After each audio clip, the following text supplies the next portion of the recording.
Well, I'm 76 years old, and I was born in December the 12th, 1938. And I would tell myself to be a little more less militant than I was when I was when I was going through this period. I was very militant, and it was I talked loud. I didn't shout at anybody much, but I talked loud, and I got my point over. And that was my protection.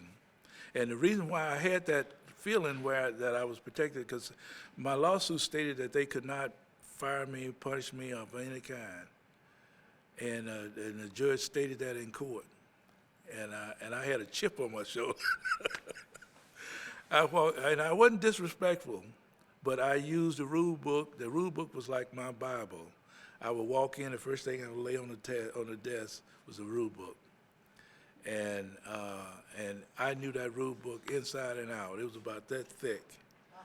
And we had, the fire department the rule book was printed long before we came on the fire department. So it was geared for white firefighters. But I applied everything to us. I said, we are firefighters. We abide by the rule book. I said, Chief, you have a designated section to you, and it tells you exactly what you're supposed to do. And I made him live up to it.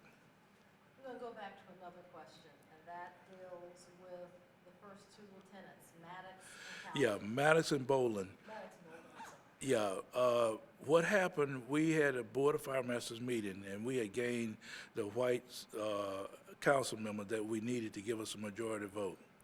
And that was with Maynard Jackson sitting on and as a ex-official member, because the mayor, Marcel, would never come, and he never attended the meetings. That was beneath him.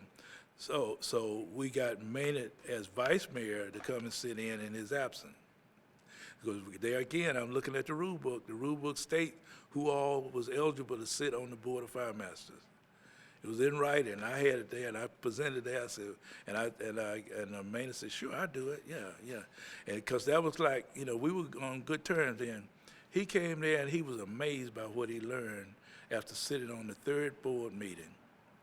And then he said, he said, Chief, he saw the chief and how I was addressing the board and how they were responding to me and all of that. And I did everything by the rule. I never, I didn't raise my voice at the end. I just used the rule book as my guidance. And he got really interested. He said, we're going to work on you. He said, I'm going to work with you. You let me know whenever there's a board meeting, I'll be there. And so he was there, so we got to the point of trying to get blacks promoted. And I told you about how Councilman Freeman, Alderman Freeman, said that if you can hire these guys, they are eligible, that they can be promoted. And so he said, well, Chief, when next meeting we have, I want 2 black firefighters. I want to know the names of them. We're going to promote them to lieutenant. And he said, well, we can't promote Hamer. We can't promote Hamer. He said, I want 2 black firefighters, Chief. And he said that in the next meeting, he came in with Boland and Maddox. Boland and Maddox had just been got arrested off the job. Maddox was arrested for drunk driving, and Boland was arrested for shooting at a guy on Auburn Avenue. So he grew up on Auburn Avenue. He was part of that rough crowd, And so he had been arrested for that. So they had a record. So the chief came in and said, I can't promote these guys.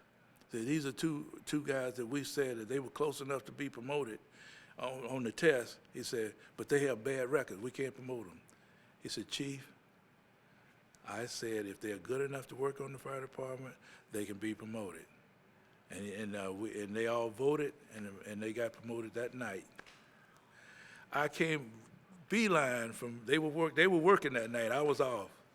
And I came, they were over there in the bunk room, and I was so excited.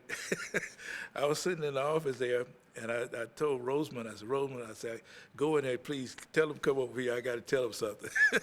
They came in the office, And we were standing up there in the office, and I said, man, I said,